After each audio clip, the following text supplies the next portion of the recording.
Okay, now Mr. Festo said one of the most challenging course I did.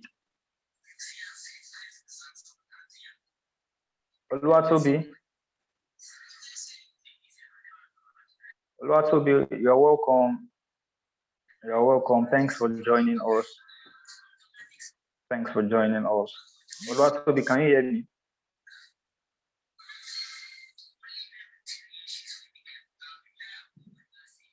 Oluwatobi, can you hear me?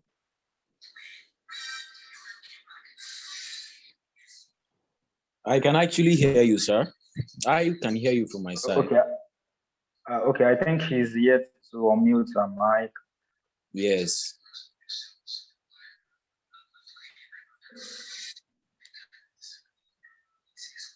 Okay.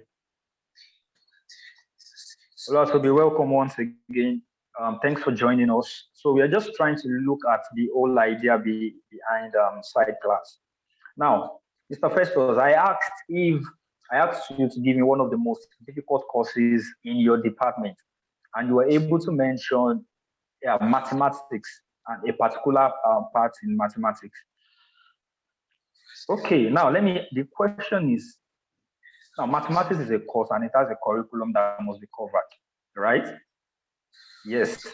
Now, has there been any time your lecturer came to class and left what is in the curriculum, let's say the Pythagoras theorem, the circle geometry, the calculus, the YDX, and all those things? He left all those things and then he came up to teach you things like how to understand this course. Has there been any time like that? I want to get the response in the chat box. Has there been any time your lecturer just came up and began to explain to you how you can actually, maybe an easier approach, tips and tricks that can make you easily understand that particular course?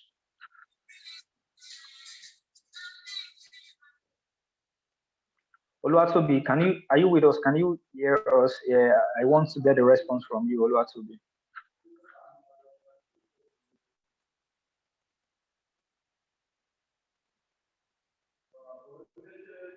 Oluwatobi, can you unmute and give us a response, or just give us a response in the chat box?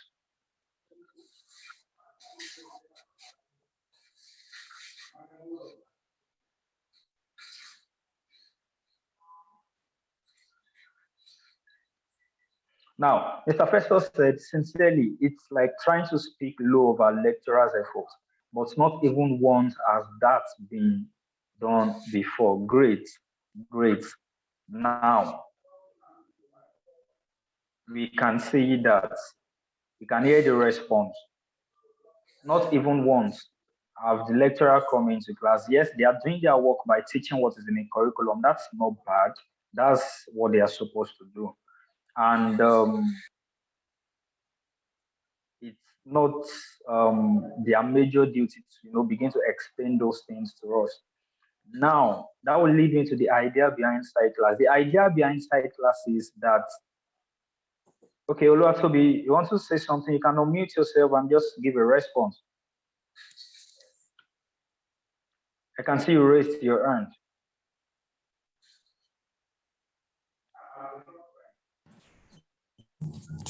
Sorry about that. It was a mistake. Oh, it's all right. It's all right. Thank you. So, as I was saying, the idea behind side class is to bring to our understanding and bring to our doorstep these things that are actually not being taught in class.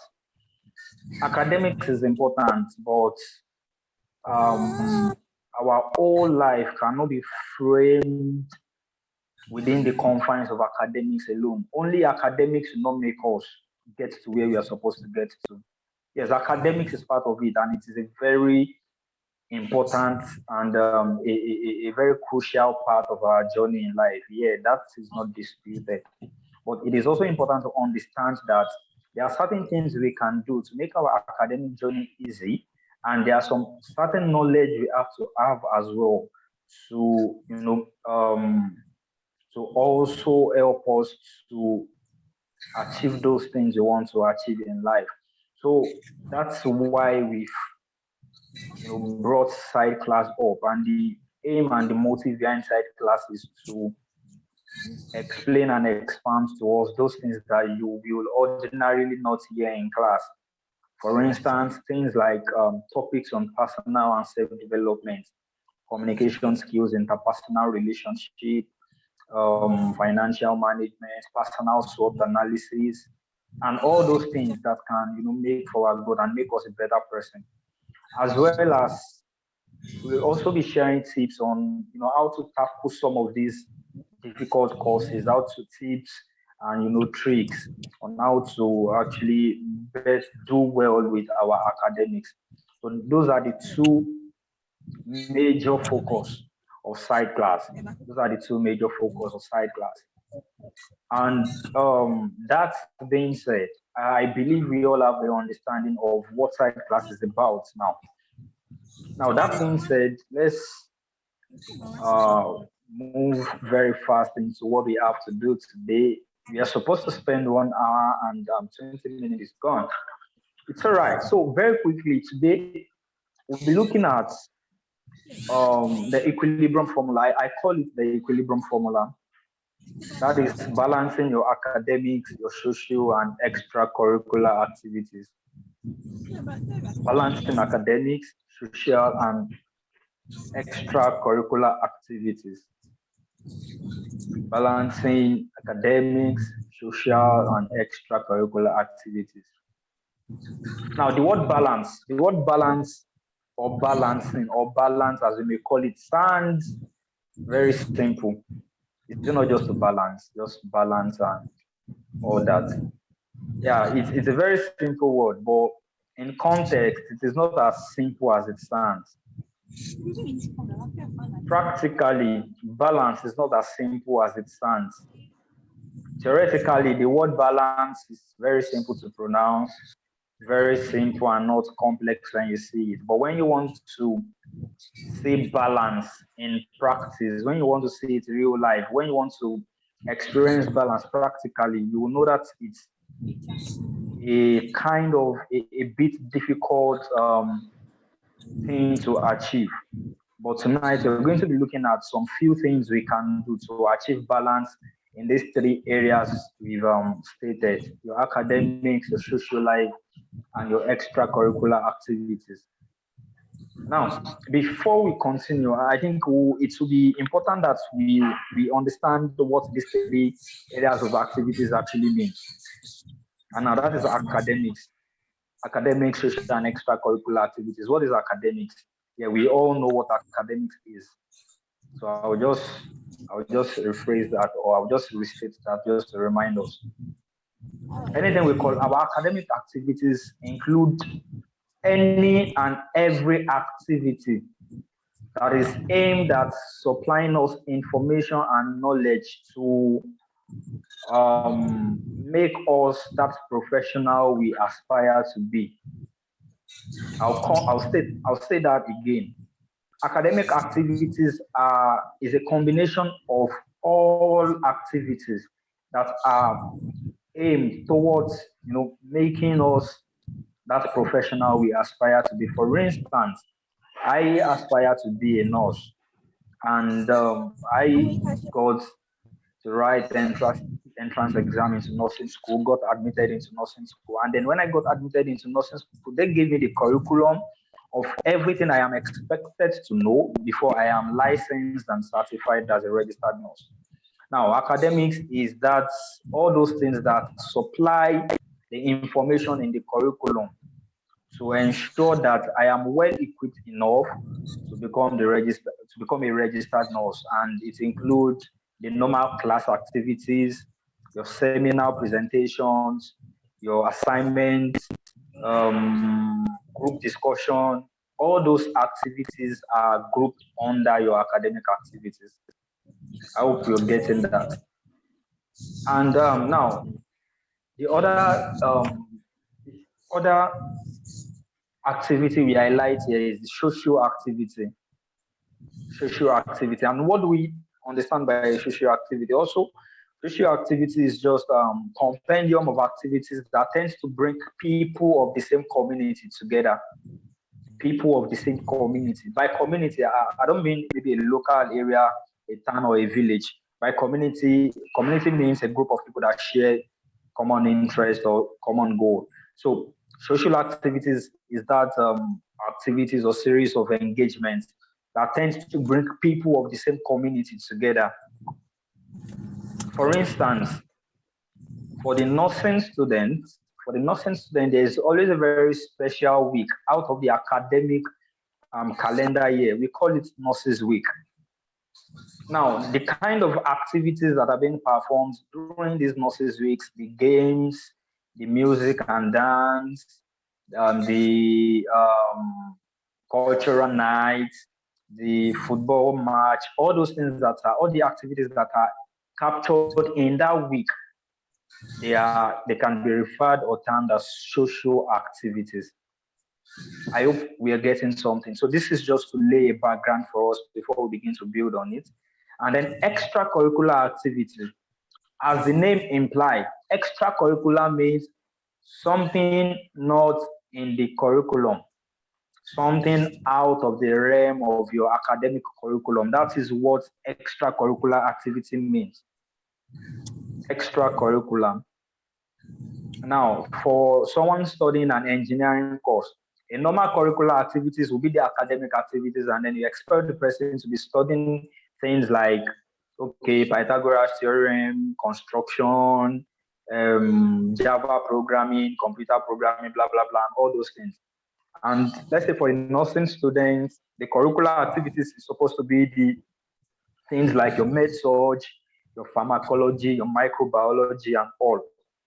Now, extracurricular activities are every activities that is not captured in your academic curriculum. That is what is referred to as extracurricular activities.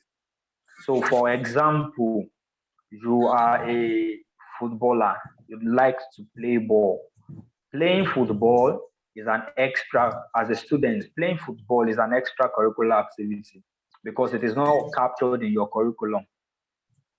Whether you play football or not, you can get certified as a registered nurse or as an engineer. Are we getting it? So it is an extracurricular activity. It's an extracurricular activity. For someone that okay, let's say someone that dance, and maybe you're someone that does entertainment and every other thing that is not captured within the realm of your academic curriculum is referred to as extracurricular. Now, that is to serve as a background for us so that we begin to build. Because by the time we begin to learn how to balance these things, we will know what exactly we are talking about. So, That being said, I will go quickly into the ways to, balance these activities. Now, like I said earlier, balancing these three areas of our activities sounds very simple on paper. If you write it down for someone to read, it's going to sound very simple, like, okay, it's actually easy to do. But in practice, it is very difficult, like, okay, very difficult to achieve. But we're going to simplify it in the next few minutes tonight. We are going to simplify it. And I'm going to be sharing three tips for balancing our academic, social, and extracurricular activities. Three tips, just three tips for us to balance these things. I'm going to be sharing three tips to balancing our academic, social, and extracurricular activities. Now, before I start mentioning those tips and explaining them, you need to understand as well that these three tips are not magical steps to just help you achieve a state of balance down. And by the time you start applying them, you just begin to see everything begin to work fine and straight. But they are not magics. I'm not here to share abracadabra for us. So, but these are just tips that, if applied properly, it can help us to put a level of balance and a level of structure in our day-to-day activities, which will in turn increase our efficiency and productivity. So let's take note of that.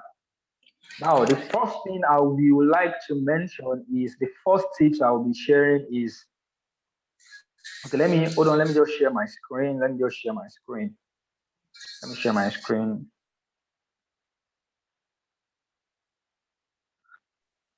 Okay.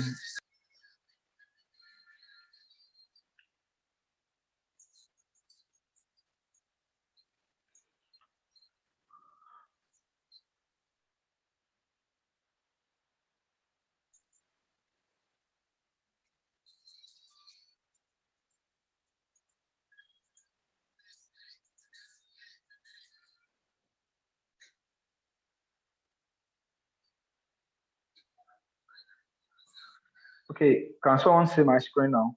Yes, I can from my side.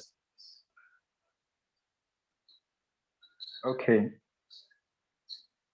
All right. So the first tip I will be sharing is identify and acknowledge your priorities. One of the very first way, one of the ways through which you can strike, one of the things that will help you to strike a balance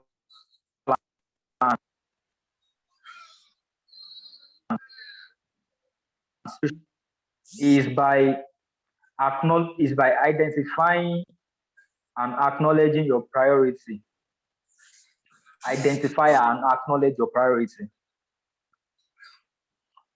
Konyisola, you're welcome.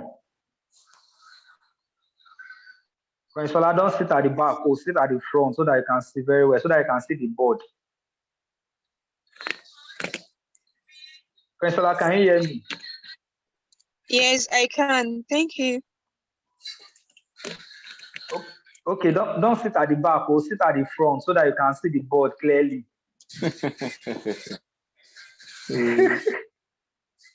All right.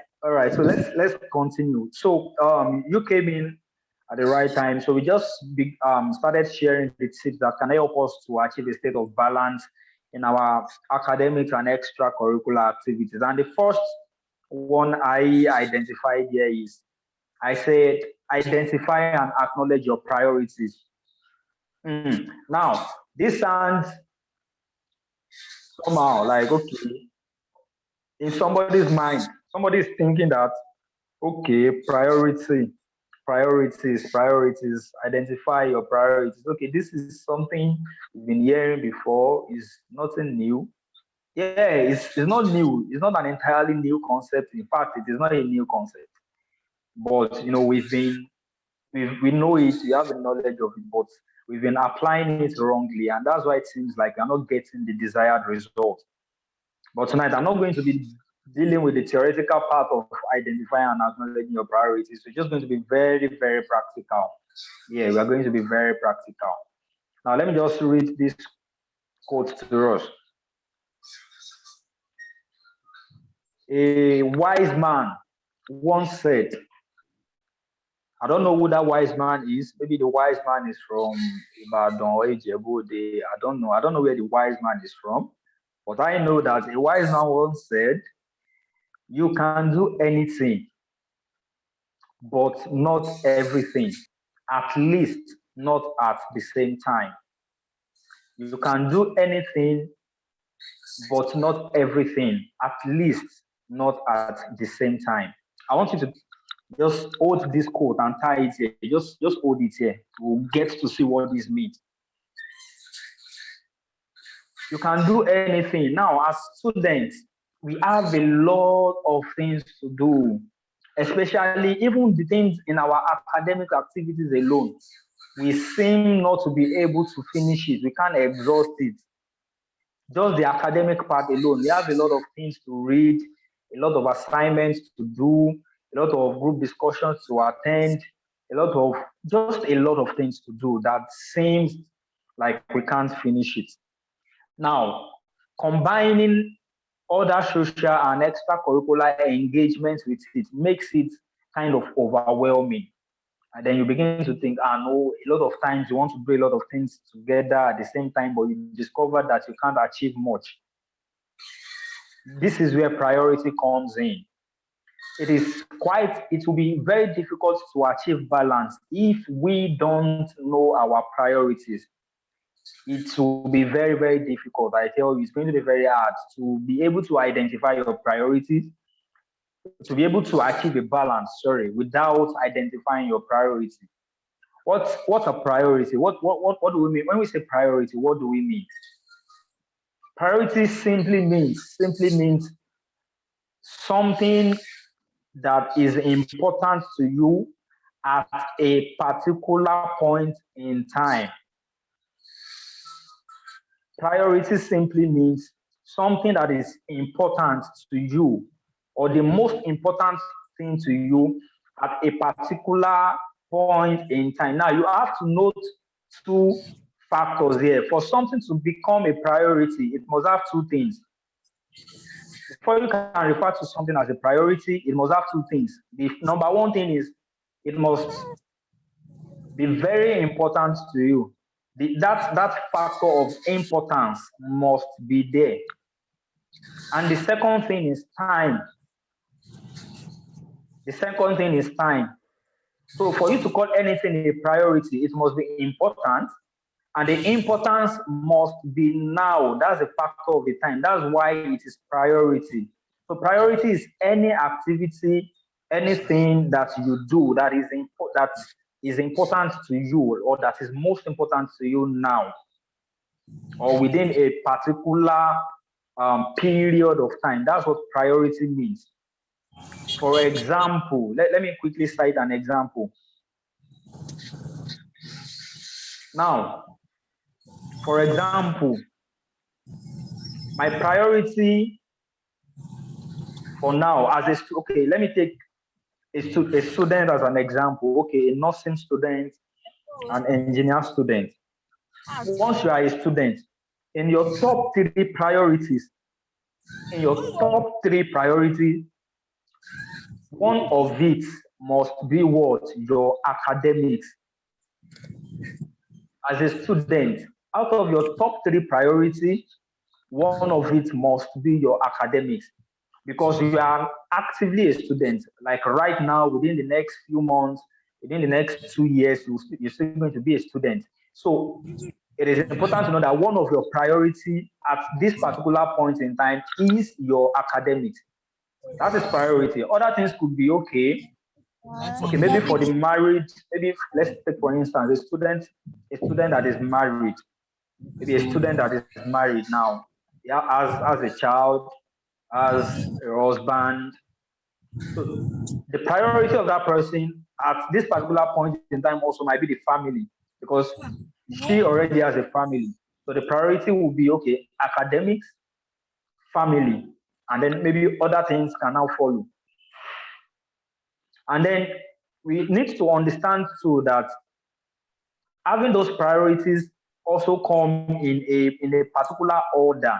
It comes in order. One thing is more important than the other. One thing is more important than the other. Your number one priority is more important than your number two priority. For instance, if I ask someone here now that what is your priority, that person might say, okay, God. In the beginning, God. Seek ye first the kingdom of God, and every other thing will be added unto you. So someone will say, my priority, my number one priority is God. Yeah, fine, good. That's your number one priority. What that means is that what is most important to you is God. Now, followed by your academics. Okay, followed by your family, followed by your business. Let's say you have a business, followed by your business. Just the list continues. So if you want to strike a balance in your academic and extracurricular activities, you must be able to identify your priority. Now, I will tell us what identifying our priority will do to us, how it will help us to achieve that balance. Identifying your priority will help you to channel your energy appropriately. That is one thing having priorities will do to you. Setting priorities and getting your priorities clear have numerous advantages.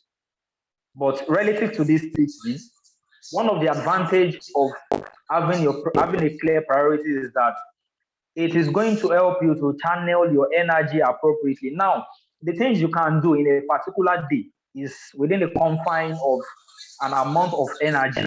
And if you've exhausted that energy, you have to go look for a refuel system before you can continue. Now, in order to channel your energy to the right place, you have to identify your priority. Now, let's take, for instance, someone that has not identified his priority. He doesn't even know what is important to him. He doesn't even know what is important and what is not important. Anything they bring to that kind of person, he will accept it. Anything goes. He might be sitting down somewhere and gisting with his friend, and somebody comes and says, let's go and play volleyball. Because he doesn't have priority, he will stand up. He has a tendency to stand up right from there and go and play that volleyball. Even after that volleyball, someone comes and says, please, can you see me off to the gate? I want to get pepper and fish and vegetable. Because he doesn't have priority, because he hasn't identified what is important to him, he has a tendency to follow that person to the gate and go and buy pepper and fish and vegetable. Why? Because he doesn't have priority. He doesn't know what is important and what is not important. So he is already channeling his energy into a very, very wrong direction. Are we getting something? I want some responses in the chat box. Are we getting something?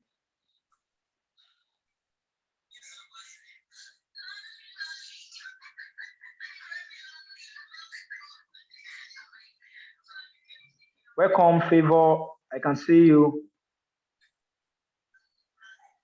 Favor, welcome. Oh. Favor, don't sit at the back, or sit at the front. Although you came late, but sit at the front, Favor, so that you can see the board.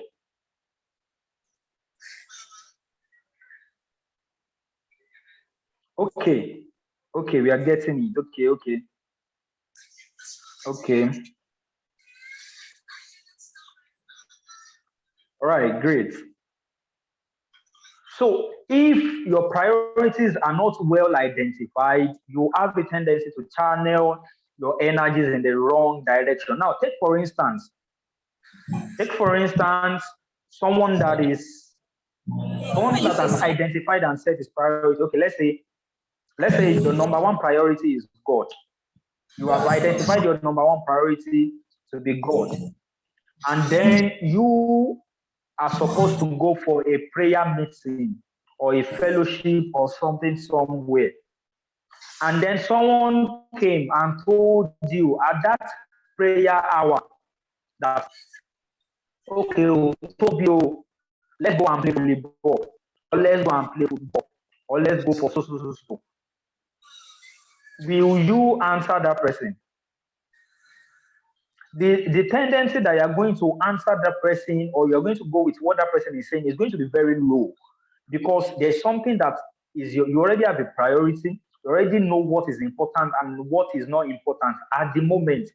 At that moment, what is important to you is God. So you can't leave that thing that is important for something that is less important. You will have to attend to the important first before you find time for the less important. And by doing that, you are, channeling and directing your energy to what is more important to you at that moment. So doing that will help you to conserve more energy to yourself for other things. So that is one of the ways through which identifying your priorities can help you to, strike a balance between your academics and extracurricular activities. As a student, you know clearly well that your academics takes priority over any extracurricular activity. As a student, your academics ordinarily should take priority above or over, excuse me, over any extracurricular activities. So you know that during the time for class or for group discussion, you don't want to go and start gisting or seeing a movie or go for an entertainment show with a friend. So that is what priority does. Priority helps you to channel your energy to the right direction. So a take away from here tonight for everybody present. I know we are grown ups, we are adults, but as simple as it sounds, some of us does not really know what is important to us and what is not important. So I'm going to give us an assignment. This is side class. You are in class, so be ready to take assignments. I'm going to give an assignment and it's going to really be in your best interest to do it. And what is the assignment? The assignment is you are going to, after this class, you are going to identify 5 areas of your life that is most important to you. 5 areas of your life that is most important to you. Or let's do it like this. You are going to have a minimum of 3 and a maximum of 5. So that means you're going to list at least 3 areas of your life that is most important to you, minimum of 3, or a maximum of 5 areas of your life that is most important to you. You are going to list it. You are going to list it. And then by listing it, it will help you to see, okay, the things that you really need to focus on. For instance, someone's priority might be, okay, spirituality, number 1, or God, number 1, number 2, academics, number 3, business, number 4, family, number 5. So just list it like that, because listing it will help you to have a kind of focus on the areas that are most important to you, areas that are most important to you. And by doing that, you can channel your energy appropriately. So please make sure you do that assignment. It's really going to go a long way. It will go a long way for you. Just make sure to do the assignment. Now, very quickly, I will move into the second tip. So the first one is identify and acknowledge your priorities. Identify and acknowledge your priority. So going to the second tips now. Please allow me to share my screen again. Okay. All right. The second tips for striking balance between your academics and extracurricular activity is to understand yourself. Understand yourself. Can we see my screen? Understand yourself. Now, this is another one.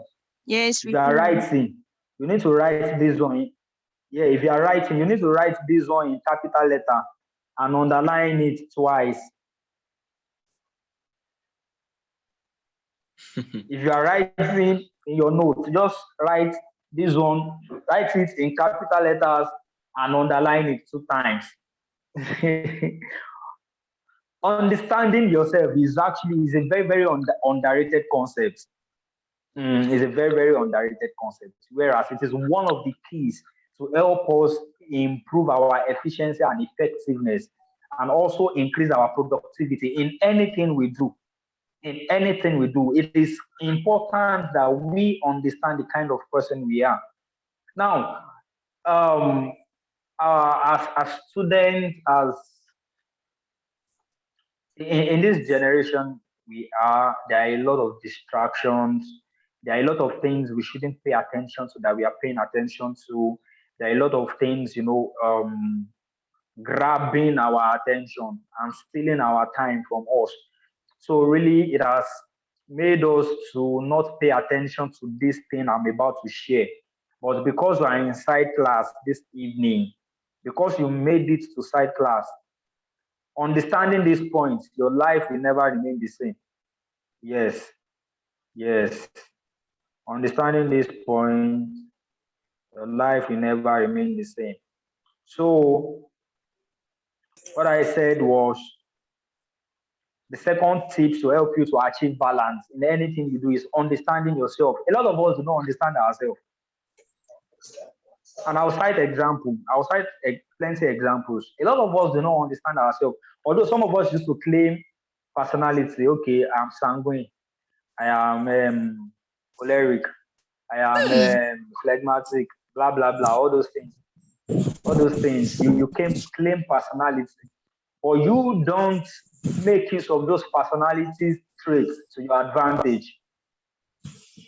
Those personalities you are claiming, there are some certain traits that comes with them that if you really pay attention to them, you can maximize them to your own advantage. But for the sake of, so that people will say, she's a sanguine, she's a choleric, she's a this, you just claim to be that personality, whereas you are not making use of those traits, those personality traits to your advantage. And this is where understanding yourself comes in. Now, I will cite more examples in the areas of academics now. Now, for students, every student are not the same. All students are not the same when it comes to learning. Some students are fast learners, while some are slow learners. Am I right or right? Yes, I'm right. I'm right. Some are very, very fast learners, while some are very slow learners. Some are very slow learners. Now, what you are going to teach student A and is going to understand in the first class, student B will have to read it like 5 times or 10 times before he or she understands. Now, student B and student A now happens to be in the same class.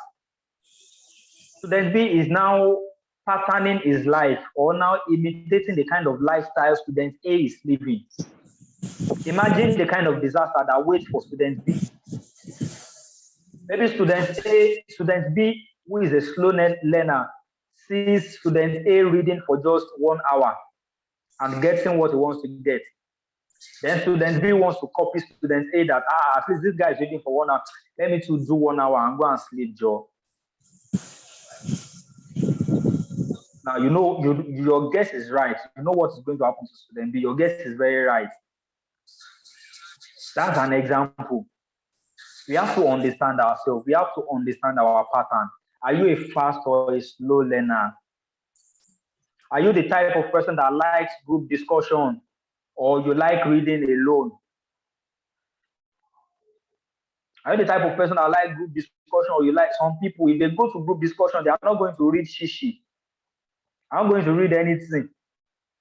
What they will go and do in group discussion is to disturb those that are discussing or to chat on WhatsApp. They will not listen to anything. They prefer to read alone, but they've not come to that awareness because they see people going for group discussion. They want to follow. Whereas group discussion does not profit them in the right in the real sense. They will go and waste their time and their energy in group discussion. By the time they are back, that they are supposed to read alone, they've exhausted their energy in group discussion, doing something that does not benefit them. By the time they are now supposed to do their personal reading alone, they're already tired. They can't read again. Now, issues begin to happen. And someone that is a group discussion person that is trying to copy someone that is a personal reader, the person is going to have issues too. So we have to understand ourselves. Are you a visual learner? Are you an auditory learner? Some people, they learn and grab things faster when you show them diagrams, when you show them image on screens. That's the way some people learn very fast.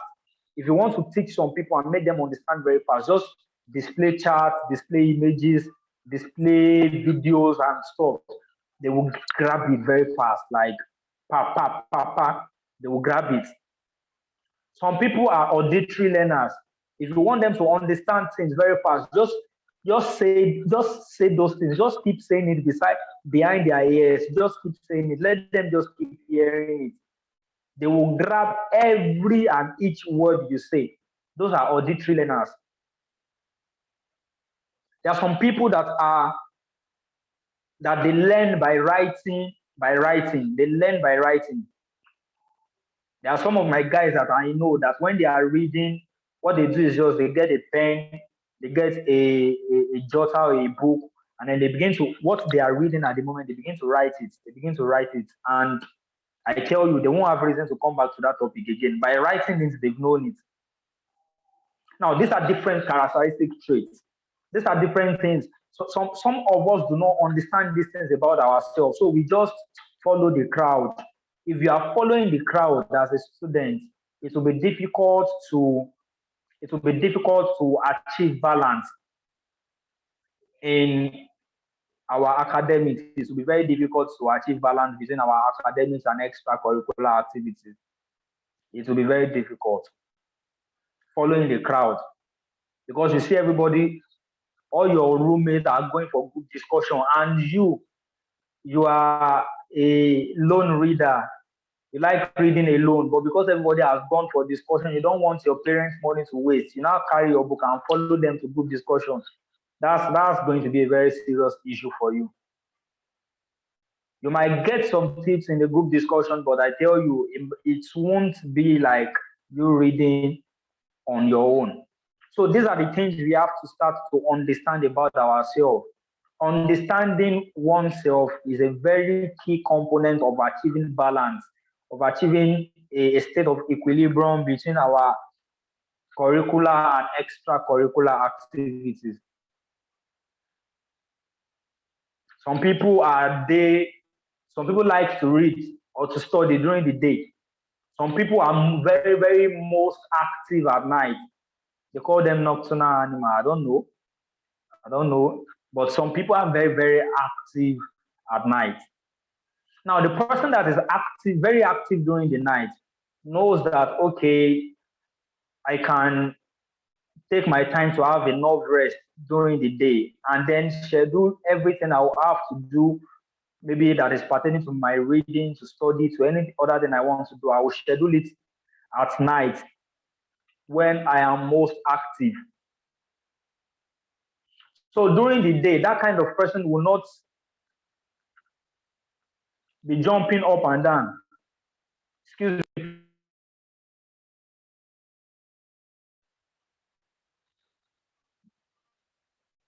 So during the day, that person will not be someone that will be jumping up and down, flying from pillar to post. You know that you're most active at night. The wise thing for you to do is to conserve your energy during the day so that you can, channel it into something good at night. But if that kind of person is not self-aware, does not understand the way he operates, that same person that is active at night, that has the trait of being active at night, just begin to jump from pillar to post during the day. And after jumping from pillar to post, they invite you here, you go there. They told you, a friend tells you, see me up to the gate. I want to buy my and akara. You follow. And that friend came, said, okay, they're having a meeting somewhere. Let's go together. You went. By the time you come back, when you are supposed to be most active, you've expended your energies on frivolities during the day, then you rob yourself of your most active time, then you will not be able to get anything done. You will not be able to get anything done. How do you know? How do you get to understand yourself? How do you get to apply these things? It's by understanding yourself, understanding what works for you and what does not work. Understanding what works for you and what does not work. It is one way to, achieve balance in everything we do. Also, another example is some people learn better on paper than on screen. I've heard a lot of people tell me that I cannot read on screen, I cannot read on my phone, I cannot read on my laptop, I cannot read on computer, but when it is book, paper, printed and stuff material, we say, okay, it is there. But wait, let me quickly chip this in. Now, this is 2022. Guys, calm down. Let me tell you this one for free. This is 2022. If you are still making that statement that I can't read on screen, I can't read on my laptop, I can't read on my phone, you are still making that statement in 2022. I think you need to begin to renew your mind. Looks like you are still in 2005. Because literally, everything is going digital. Whether you like it or not, you must put in systems for your place to be able to adapt to reading on your phone, reading on your screen. Now, I was in school some few months ago, and I was in a particular school, and then we were supposed to buy a textbook. Two textbooks. One worth about 45,000 naira. The other is about 47,000 naira. Now, that's a total of about maybe 90,000 naira plus. Just two textbooks. And guess what? These textbooks are available in PDF format. These textbooks are available online. They are available in PDF format. They are like the PDF is available, complete page. No page is missing. No, everything is complete, just as the normal physical textbook. Now, if I'm a kind of person that is living with the mentality of 2005, I like to read paper and pencil. Let me read on. I don't like screen.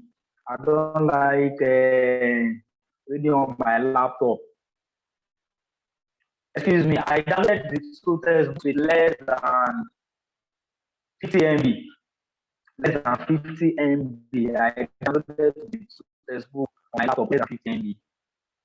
And at the end of the day, it looked like there was no difference between I who didn't buy the textbook and the person who bought the 90,000 plus textbook. Now, buying textbook is not bad, but I'm not saying buying textbook is bad, but I'm trying to show you that you need to, adapt to learning on your screen, reading on your phone. A lot of times you might not have the luxury of, staying with your books, carrying those big textbooks everywhere.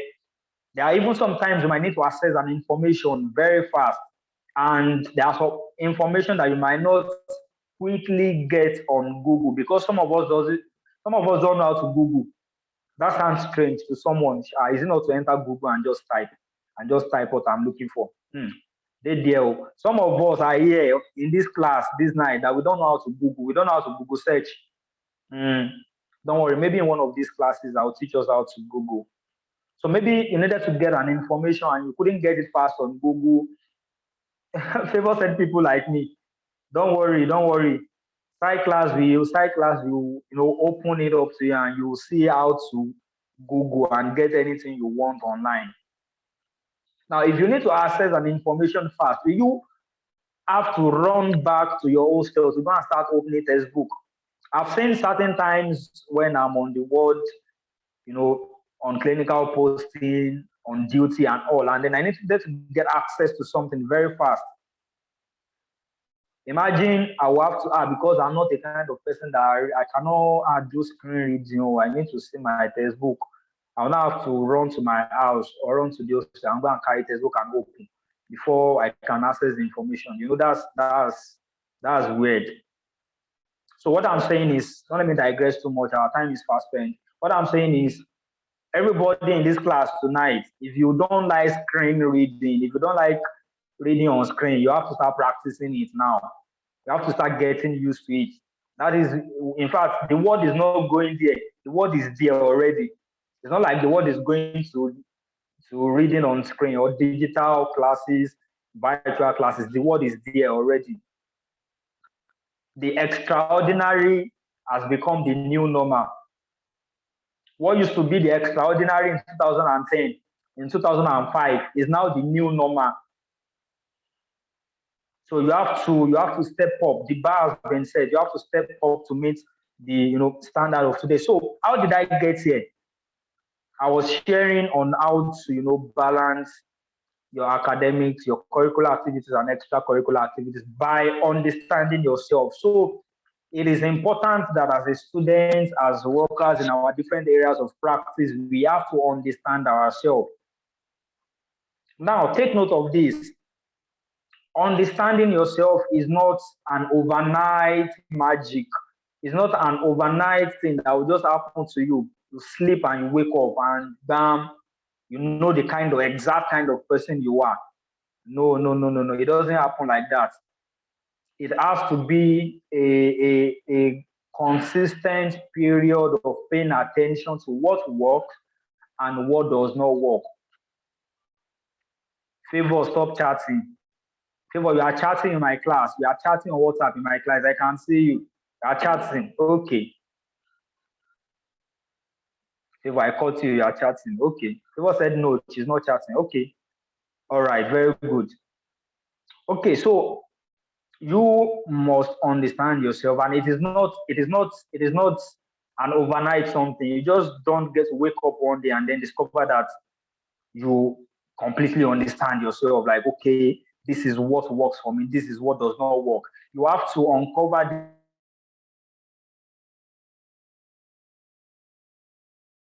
these things in layers over a period. Maybe you don't know yet if maybe you like group discussion or you like individual reading and you are still in school. It will be advisable that, okay, attend few group discussions, do few personal reading, compare the two, look at the most effective. Now, I'm sharing practical steps to help us to understand ourselves. If you are not yet sure of the pattern that works for you, try and contrast between patterns. But while you are doing that, you are not just doing it. You are paying attention. You are being sensitive to understand. Okay, which one works better for me? And you might be lucky that the two are equally effective for you. But if the two are not equally effective for you, you have to pick the most effective one, and that will be your pattern. That will be your pattern. So it is it's going to take a period of trial. It's going to take a period of experimentation before you get to fully understand what works and what does not work. So don't be in a rush. Don't be in a hurry. Don't think it's going to happen like a magic that you just get to know what works and what does not work. So it's going to take a period of trial. It's going to take a period of experimentation. So just give yourself time, but don't let it be too long. Experiment between the options.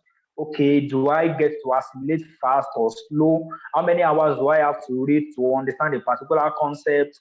Do I like reading on screen or on paper? Do I like to read in a quiet place or in a noisy place? Some people like to read in a very noisy place. Some people like to read with music. Some people cannot read without music. They have to plug headset before their head begins to balance to read. So all these things we have to learn them, and then it's going to, occur over a period of time. There are some of you here that you like reading and eating at the same time. Now I caught someone red-handed. You know yourself. You are looking at me right now. You can't read without without chewing something in your mouth. That's somebody's pattern. And I know a lot of people like that when they want to read, they'll buy biscuits, buy cowbell, buy stick sweet, buy gala, put Fanta, put Nutrimilk, put everything beside them, and they begin to that's their people said yes, now hypoglycemia is real.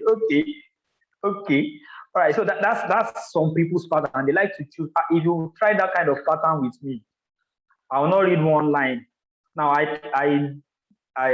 gave up on that pattern at a particular point. I was trying to read something. There were quite a lot of things I needed to cover. So I was like, okay, let me just buy biscuits. I was hungry and all. So I was like, okay, while I'm reading, I'll be eating. Guess what happened? Till I finished like 2 wraps of biscuits, 2 wraps of Festus biscuits. The name of the biscuit is Festus. Till I finished 2 wraps of Festus biscuits, I was on one line, just one line. I didn't pass that one line. At the point, I just had to give up. Like, guys, see, just finish your biscuit, finish your Fanta, and concentrate. That gave me an hint that, guys, this eating and reading cannot work for you. And I've tried it some other couple of times again. I discovered that it can't work. It can't work for me. But some people, that is what works for them. So what I'm saying in essence is this is going to take quite a period of time. It's going to take a period of experimentation, a period of paying attention to what works and what does not work. The one that works, stick to it. The one that does not work, put it somewhere. You can revisit it later, maybe when it is needed, but you know what works for you. And by doing that, it's going to help you to, achieve a state of balance, because it will help you to channel your energy appropriately. Are we getting something? Now, if you are getting something, just drop something in the chat box. Just type something in the chat box. You're getting something, just put something up in the chat box. Say, okay, just type something in the chat box. You're getting value, you're getting some understanding. Just type something in the chat box.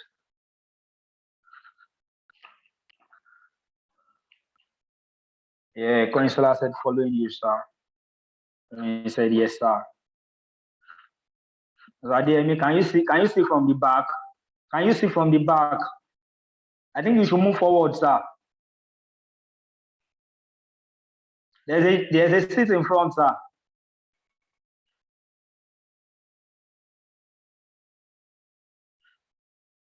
Okay. Okay, now let's move very quickly to the third and the last tip that I will be sharing. The third, our time is fast spent. We're supposed to close by 9. Okay, but we started quite late. Let's just wrap up with this. Now, I'm going to be sharing the third tip with us. The third tip. Okay, allow me to share my screen again.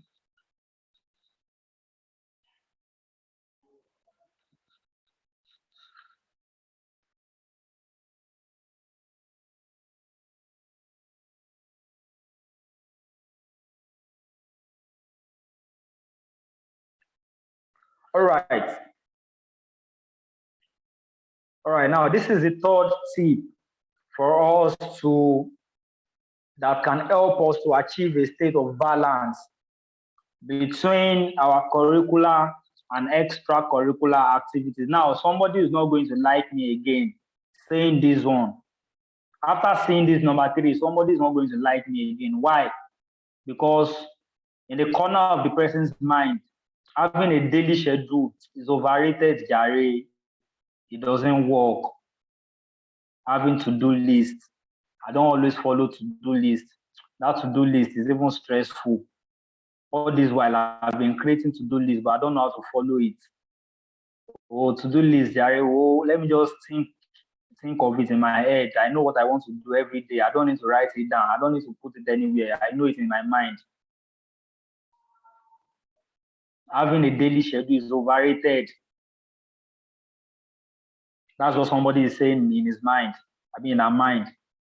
Daily schedule can be overrated. Okay. In the next 5 minutes, you'll see if it is overrated or underrated. All right, let's move. Now, I said the third thing that can help you to achieve a balance between your curricular and extracurricular activities is having a daily schedule. Having a daily schedule. Now, before I explain more on that, let me first clear somebody's mind. That person that has been thinking in our mind that daily schedule does not work. It works. And I will tell you why it's not working for you. It's not working for you because you are not, maybe you've probably not gotten it right, how to actually set a proper schedule. Or probably something along your way or along your practice of between your writing your schedule, writing your to-do list, and following it. You've broken a command chain in between those two, in between your theory and practical. Something is missing in between. Something is missing in between. And I'm going to show you that thing that is missing. I'm going to show you. Just follow me. Have a daily schedule. Now, why should you have a daily schedule first? Having a schedule will help you to promote efficiency. It helps you to save time. It helps you to conserve time. And everybody here, you need to understand something that one of your most valued assets, if not your most valued asset, is your time. Is your time. Your most valued asset is your time. If you have everything and time is taken away from you, I don't know what that is going to lead to. Yeah. But if you don't have anything and you have time, you can use that time you have to get everything you want. Yes. If you don't have anything but you have time, you can use the time you have to get everything. But if you have everything and you don't have time, I don't know what implication that brings. Now, having a schedule helps to save time. It helps to reduce procrastination in a way. And it helps you to keep track of little success and wins. Yeah, it helps you to keep track of little success and wins. Now, having a day, why is it that to-do list, as we call it, having a daily schedule does not work for some people? Now, you have to understand that in setting your daily schedule, there is a way to go about it that will make it easy for you to go by what you have said. And then one of the first things I'm going to mention is being realistic.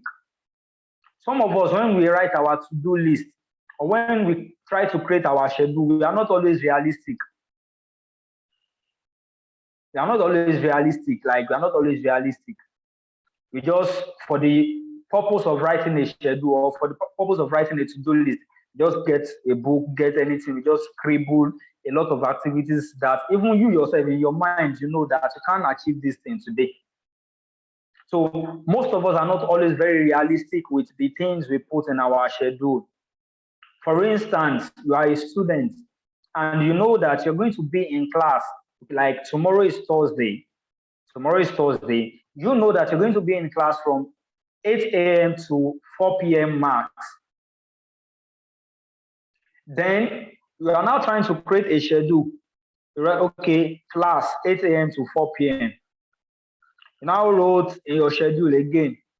Okay, let's say a tutorial. That tutorial is going to take like 2 hours. You wrote, go to the market. Going to the market from your hostel, coming back, that is going to take another like 1 hour. You wrote cooking. That one is going to, ladies know how many hours that will take.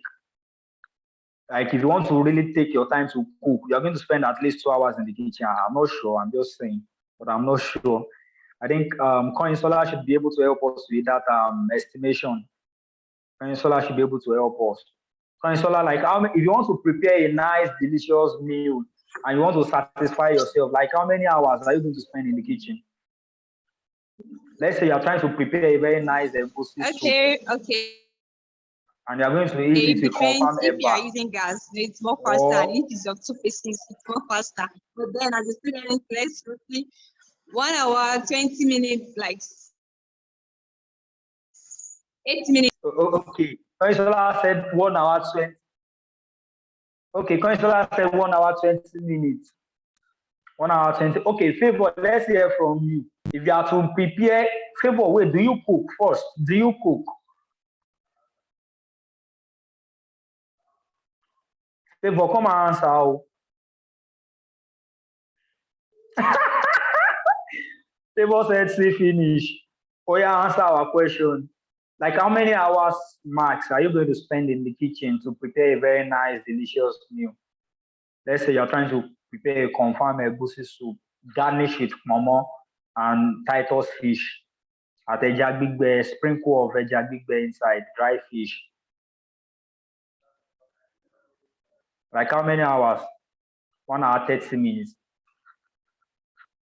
M.O. Ogundiran is a man. Let's ask him. Like how many hours, sir? Now I know the estimation is going to be totally different from what we've been having. No, so Ogundiran, are you with us?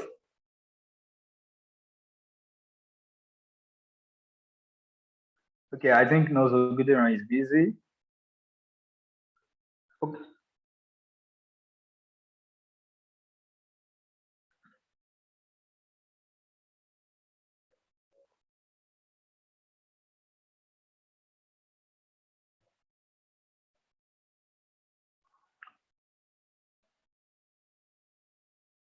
Okay. All right. So let's just continue. Now, we can see that I was giving an example of how unrealistic some of us are with our to-do list, with our daily schedule. Now you pack all these things and you pack them inside your daily schedule. In fact, you yourself, inside your mind, you know that this thing, I cannot finish it. Now, you're going to class 8 a.m. to 4 p.m. Obviously, you are not a machine. You will be tired by the time you're back from class. Whether you do anything in class, whether you didn't do anything in class, the fact that you went to class, by the time you are back, you are tired already. That's just the truth. Now, you now pack all those things there. It is unrealistic. Then when you are unable to accomplish or achieve all those tasks, then you get hard on yourself like, this to-do list na scam. Having a schedule na scam, Jare, is not working. This everything now, I wrote everything and I didn't even accomplish 2 out of it. It's because what you wrote, they are all unrealistic. I'm going to teach us how to set a very realistic to do and how to write your daily schedule. Another thing that makes us not to follow our to-do list and our schedule is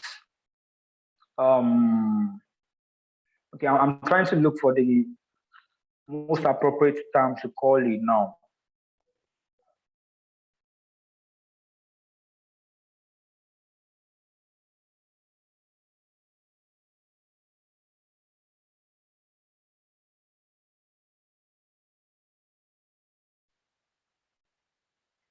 Okay, I'll just state it when I remember so as not to delay us. There's one other reason why we tend not to follow our to-do list. But when I am talking about how to create a daily schedule that you can follow, you will understand. Now, let me move quickly into how to create a realistic daily schedule and how to follow your schedule.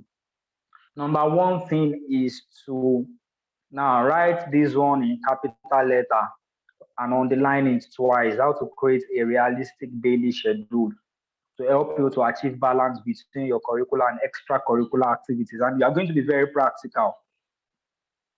Now, for your daily schedule, the number one thing you want to do is every task you want to do that day. For instance, tomorrow is Thursday, and then you are trying to plan ahead, you're trying to create your schedule. Now, what you're going to do is you're going to get a list of everything you want to do that day. Everything you want to do that day, you want to get the list of it. Get it done. That's the very first thing. Now, yeah, I remember now. Another reason why we tend not to be a fan of creating schedule or writing to-do lists is because we believe it is time consuming and it is stressful. It's even another task on its own to create a schedule. But I tell you, if you spend it, it takes you less than 10 minutes every day to create a very working and realistic schedule. It takes you less than 10 minutes. And there are a lot of us here that spend an average of 4 to 6 hours on social media every day. If you can spend an average of 4 to 6 hours on social media, dedicating 10 minutes to plan your day shouldn't be difficult for you. See, these are the little things that makes a difference, that help us to boost our productivity, that help us to boost our efficiency, that help us to boost our effectiveness. It's not like one big thing or one big concept or one big solution from somewhere that help us to achieve productivity in everything or efficiency in things we do. They are just these little tiny things. By the time you do this small one, do this small one, do this small, and then you bring it together, then you see the result. So what was I saying? A lot of us think creating a schedule, writing a to-do list is quite stressful, so we don't bother doing it. And it takes less than 10 minutes to write a realistic schedule, a realistic daily plan. So just let's follow this step. Now, I said the first thing you have to do when creating your schedule is you have to write everything down. Write everything down, all the tasks you want to do for the day. For instance, tomorrow is Thursday. We are going to be very practical, so I'm going to be citing examples. Tomorrow is Thursday, and as a student, you'll be in class tomorrow, 8 a.m. to 4 p.m. Now, you know that, okay, tomorrow also there's a fellowship or a mosque program you want to attend. That is going to last for 1 hour. You're going to write it there. Class, attend fellowship.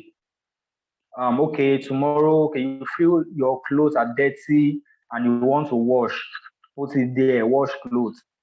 Tomorrow you feel like, okay, your soup has finished and you want to prepare another soup, put it there. Now, after listing all those things you want to achieve, look at the next step is to look at those lists and prioritize. Now, the first thing we talk about is to what? Identify your priorities. If we can remember, that was the first thing we talked about, identifying your priorities, right? So after listing all those things in no particular order now, as you are remembering, you are putting it in no particular order. After identifying those things, you have to prioritize, okay, which one is most important? Which one must I do tomorrow? Must I do tomorrow? Then you begin to say, okay, going to class is a must. I must attend fellowship or I must go to mosque. You put it there. Which one is a must? Okay, if I can't wash my clothes tomorrow, I can still wash it during the weekend. You can push that one below, push it below. It is not the priority at that time. Okay, your food is finished, your soup has finished, you are not really eating well and it's already telling on your health. So you know that you need to cook. So put that one there. Okay, this one is very important. I must do it tomorrow too. Now, after identifying those priorities, then the next thing for you to do is you need to get detailed about those tasks. I will explain what I mean. You need to write, or you need to state the details about those tasks. For instance, let's say tomorrow I plan to read. In my to-do list, I will not write only read. I'll not write read. I want to be more specific. Okay, what do I want to read tomorrow? Read, then we can put something like, okay, read med-surg, or read pneumonia in med-surg, or read at least 2 medical conditions or 2 pathophysiologies in med-surg. By that, you have more tendency of sticking to that kind of plan than writing ordinary read. Because read looks like something big, but if you streamline it, if you streamline your task to a particular detail, it will, keep you more aware, it will keep you more sensitive to that task. It's going to increase your chance of actually sticking to that thing that you've stated, to that plan you've written. So you have more chances, you have a higher chances, you have a higher tendency of, going by that you've written. So instead of writing read in your to-do list, what you want to write is, okay, read med-surg, or read pharmacology, or read this, read that. You want to be more specific. You want to streamline it. One of the reasons why we don't follow our to-do list is because they are too ambiguous, or they look too big. For instance, read now, there are a lot of things you can read. So you can decide to carry med-surg this minute, and the next minute you open pharmacology, the next minute you are opening microbiology, then you get tired and close everything and go to sleep.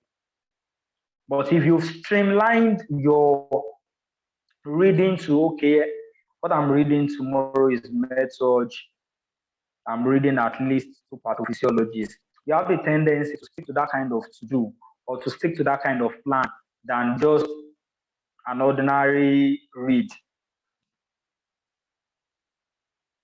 Are we getting it? Now, another thing we have to take note when creating our schedule is we have to note timing. Timing is very important. But in our timing, most of us will not stick to it if we allocate like a specific time to it. When you say between 4 to 5 p.m., I will go to the market, there's all probability that something might come up before that 4 p.m. or at that 4 p.m. that you won't be able to go to that market, and then you become angry with yourself that, I didn't do what is on my to-do list. Oh God, I already planned that I will go to the market by 4. Then you get angry. Then you conclude that the whole idea of to-do list and writing a schedule is a scam. How then do you go about timing your schedule? How then do you go about timing your to-do list? In my own opinion, now this is with no scientific backup or anything, but in my own opinion, I feel like instead of writing 4 to 5 or 2 to 3 o'clock or 3 to 7 o'clock, it is safer and it is more realistic to put just the designation of the day to it, like, okay, morning, afternoon, evening, night. Now, morning have a time range, okay, from, let's say, the time range for morning is 8 a.m. to 12 p.m. The time range for afternoon is 12 p.m. to, let's say, 4 p.m. Evening is like 4 p.m. to 7 p.m. and night is 8 p.m. upward. Now, if you put it like that, maybe instead of writing by 4 to 5, I will go to the market. But now you wrote in the evening, I will go to the market. Even though when it is 4 o'clock and something happens that delayed you for like the next 30 minutes, you won't get angry at yourself that, I've missed what I have on my to-do list. Oh God, then you get discouraged. But if you have something like evening, 4:30 or 5 o'clock, when you are done with the distraction that came up, it is still evening, so you can still go to the market. Not feeling discouraged, not feeling bittered, not feeling that to-do list does not work. So these are the little ways we can, tweak our writing of to-do list or creating our daily schedule. And another thing I would like you to take note of is to-do list or your daily schedule is not I want to look for an English to call it. It shouldn't be a very rigid plan that you cannot even correct or adjust. For you to stick to your to-do list, for you to stick to your plans or to your daily schedule, you have to be flexible, very flexible with it. You know, chances happen, some things can come up that might want to disrupt the initial plan. You shouldn't be too rigid to the point that you get hard on yourself that this is what I've planned to do today. I must do it. No, no, no, no, no, no. You have to, have a level of flexibility in creating your schedule. For instance, you plan to go to the market by 4 p.m. and then it started raining by 4.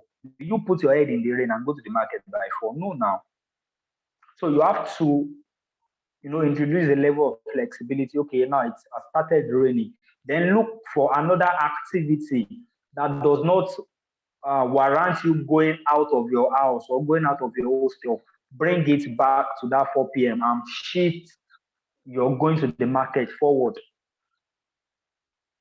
Bring that activity back while it is raining. Do that other thing and postpone your going to the market till when it stops raining.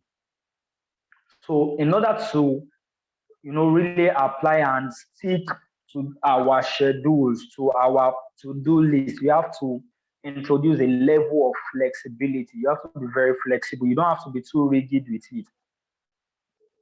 You don't have to be too rigid with it.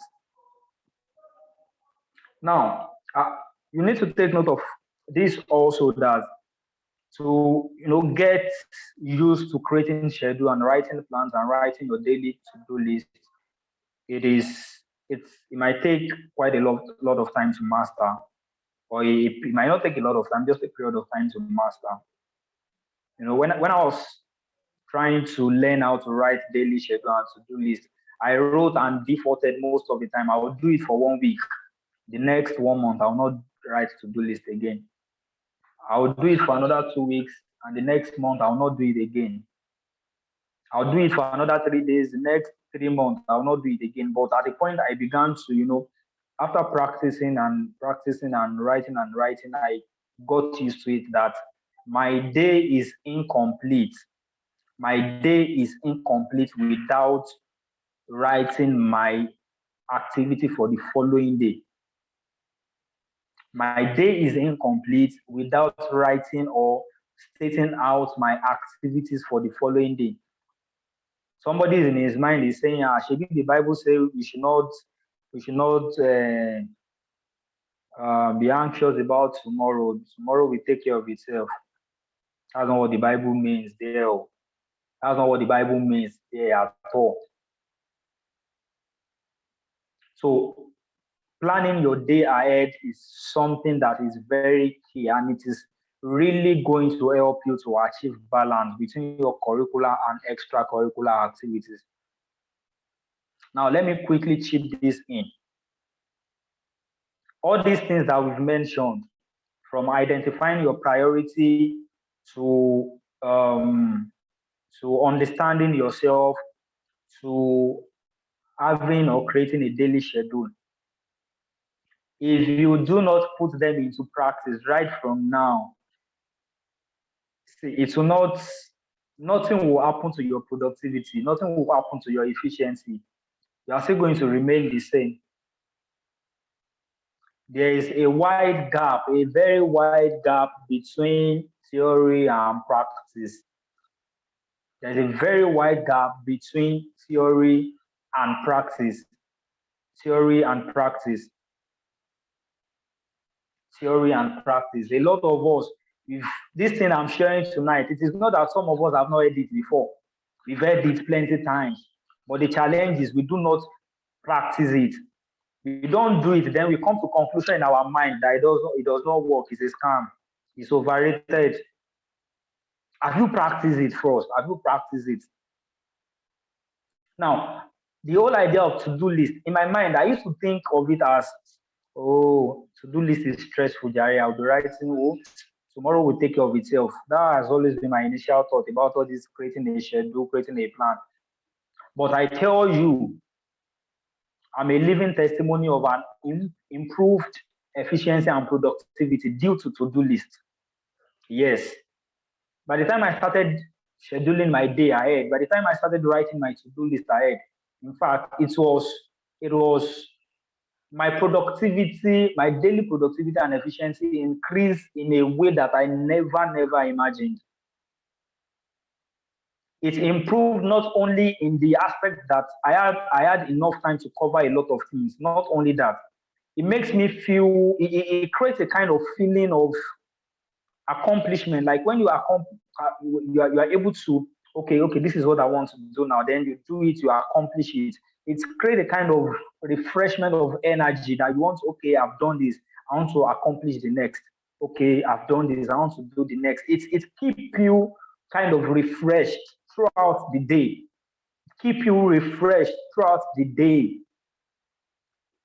As you are finishing one task, it registers in your memory as one kind of small win, and you know the kind of feelings you have when you accomplish a feeling of accomplishment. So that feelings, that subtle feeling, keep renew your energy, keep renewing your energy for the next task, for the next task, and for the next one until you see yourself crossing out everything you've written on your to-do list for that day. But if the only thing you do inside class tonight is to hear and have the knowledge of it will not benefit you. It will still not do you anything until you start to do. Until you start to do. The evidence that you know something is not because you can say it out. The true evidence that you know something is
Sorry, from my own hand here, I couldn't hear anything again. I don't know, maybe anyone is there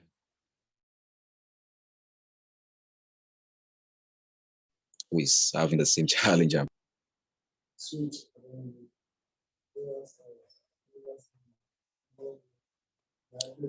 Hello? Okay. I said I couldn't hear the host again. I don't. The host, that is, I think it is might probably be his network. You should join up soon. Let's hold on for him. Okay. Okay.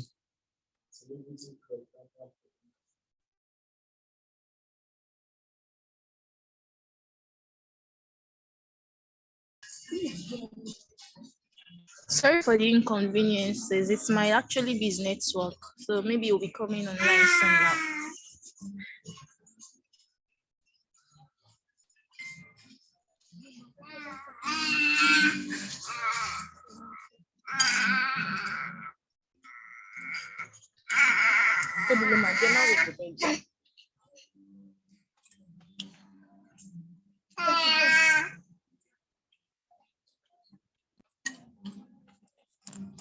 Ó dẹ̀ jẹ́ nǹkan tó wà jẹ. Kò yé mi nǹkan tó ń ṣe fídíò kan látòkè kan fún ẹ. Láti bàtà tí ń bọ̀. If you please mute your mic, please. From the world actually.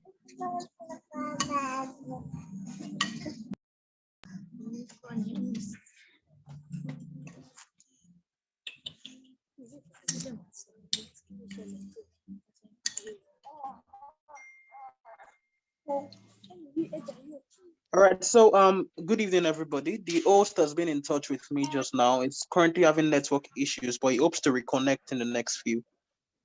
Sorry for the inconveniences.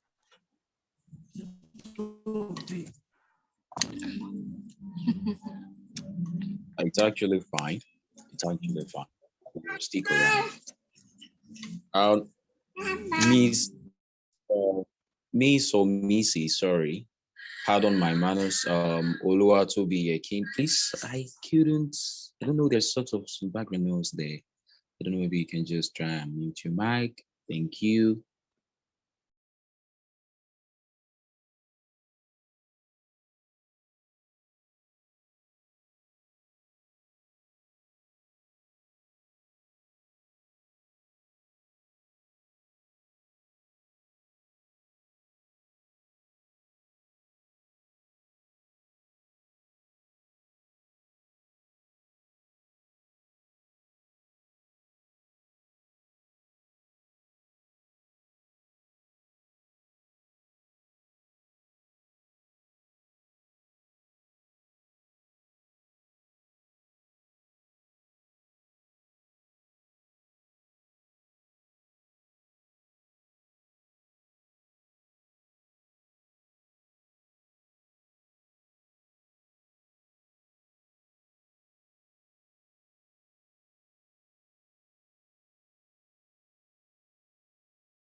Hello, guys.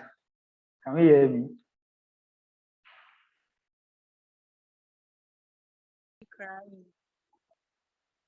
You're welcome back. Thank you so much. I'm so sorry for the Nigerian factor. Apologies. I deeply apologize for that. So, okay, where did I stop? All right. So, we are about to rounding up, but I would just like to say this. I was trying to, make us. I was trying to make us understand that there is quite a gap between practice, theory and practice. And you don't know something, truly, you don't know it until you start doing it and you start seeing the results. That's the only proof that you know. That's the only proof that we can believe that you know. You can know the theory in your head.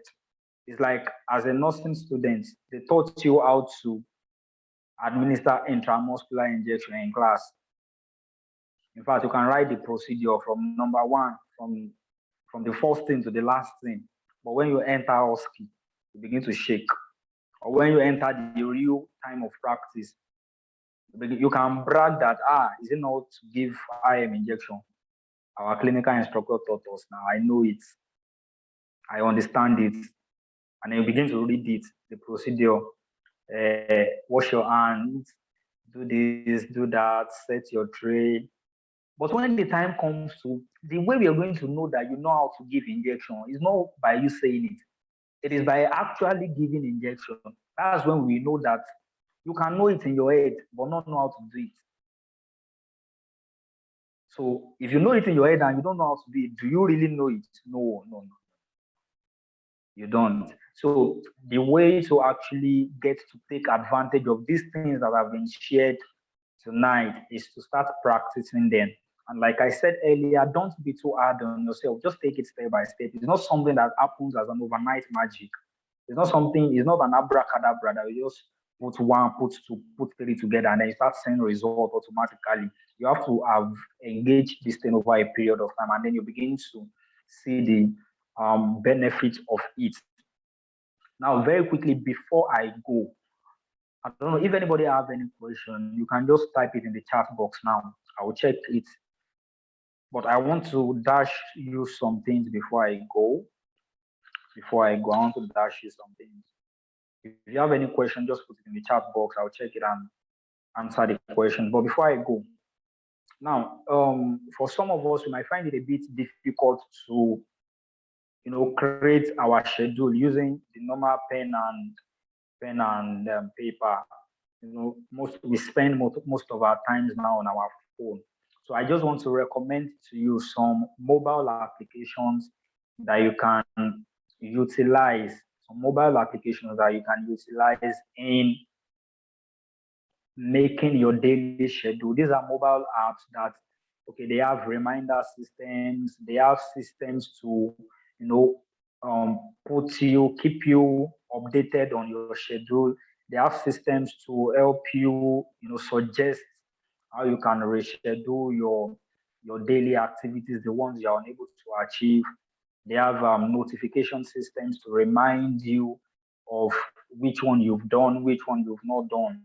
They have a kind of calendar system as well that can get incorporated into your own phone calendar, and then they work in synchrony to notify you of your daily task that you've probably not been able to achieve. So there are quite a number of mobile applications online, but let me just recommend these ones for you. Let me just I'm typing the name in the chat box now. I'm typing the name in the chat box. The name of the application is Todoist. Todoist. Todoist. Todoist. So you can just go to Play Store. If you use iPhone, I'm not sure if it is available on Apple Store, but you can also check as well. So just check Google, check Play Store, check Apple Store if you're able to get it. So it's really a very, very nice application, mobile application to help you schedule your day and create plans and write your to-do list. Also, another one I would like to suggest to you is the name of the application is Timetable. Now this is for students. Timetable, normal timetable spelling. That's the name of the application. So Timetable is an application that can help you in your, now the first one I wrote, you can actually make use of it in your general daily activities. But the timetable, the other one, the timetable now is specifically for your class activities, your reading schedule, your class activities. Instead of having to snap, or you can keep a record of your normal class timetable on it. You can create your own personal timetable, anything that looks like timetable that you want to create. The timetable application is a very nice application to create that. It's a very nice application to create that. So those are the two gifts I have for you tonight. And don't forget, I gave you an assignment earlier that after tonight's teaching, just get a pen and a paper, identify at least 3 and at most 5 areas of your life that are important to you now, like at the moment. Priorities can change based on time and based on some other factors. But right now, you have to identify your priorities so that you channel your energies right. So don't forget to write out the 5 most important areas of your life that are very much important to you now. Put them where your eyes can see it every day, so that when some things that look like distraction wants to come, you know that, okay, these are the most important for now. Other things can wait. In my extra time, I can revisit it. In my extra time, I can get back to it. But for now, these are the most important things. So these things applied correctly, combined together, will help you to achieve a reasonable state of balance in your curricular and extracurricular activities. So I think we have to call it a day at this point. I don't know if anybody have any question. We're supposed to spend 1 hour, but this is almost 2 hours. But I hope we've learned something tonight. I hope we've learned something tonight.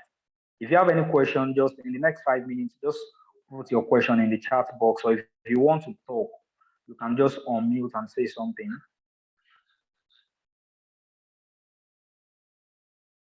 Okay, just let me have feedbacks in the chat box. Have you learned something tonight? Have you gained something? Although the old concepts might look not entirely new, but I think your memory have been refreshed us of some things you need to take note of. If you've learned something, just drop a message on the chat box. And as we close, expecting our feedbacks. Consola said, knowledge are there. Emoguniron says, I've learned a lot. I have gained a lot. Okay, thank you so much. Now, another task I would like to give every one of us, just as we close tonight, just make sure, inform your friend of side class. You are going to do evangelism. We are going to do side class evangelism. And what we are going to do is we are going to tell your friend about side class, invite them for the next episode. The next episode of side class, we're going to be discussing something also very interesting that will add to our life. And seriously, I tell you, there's a lot of things that is already packaged for everyone in this class. So tell your friends about it. Take a screenshot of some of today's sessions, post the flyers on your timeline. As you update your status, WhatsApp status, Twitter, Telegram, Instagram status tonight, write something about side class. Highlight some specific things you've gained and tag side class. Highlight some specific things you've gained inside class tonight, and put it on your status. Tell people about it. Let them come and also gain value. Let us rub minds. Let us discuss. And as we are doing that, we're becoming a better person. We're becoming more productive, more efficient, and more useful and valuable to ourselves, to our family, and to the community at large. So thank you so much, everyone, for participating in tonight's session. I really, really appreciate you coming. See you in the next episode. All right. Koinsola, thanks for coming. Adeyemi, I cite you, sir. I salute you, sir. Thanks for joining. Festus Abiodun, thank you so much. I really salute you for coming. Thanks so much. Nos Mamidu Ibukun, thank you so much. Nos Emo Oguniran Oluwatobi, I really, really appreciate you coming. Thanks. Okay, so we see in our next episode of Side Class. Nice to have everyone and have a wonderful night.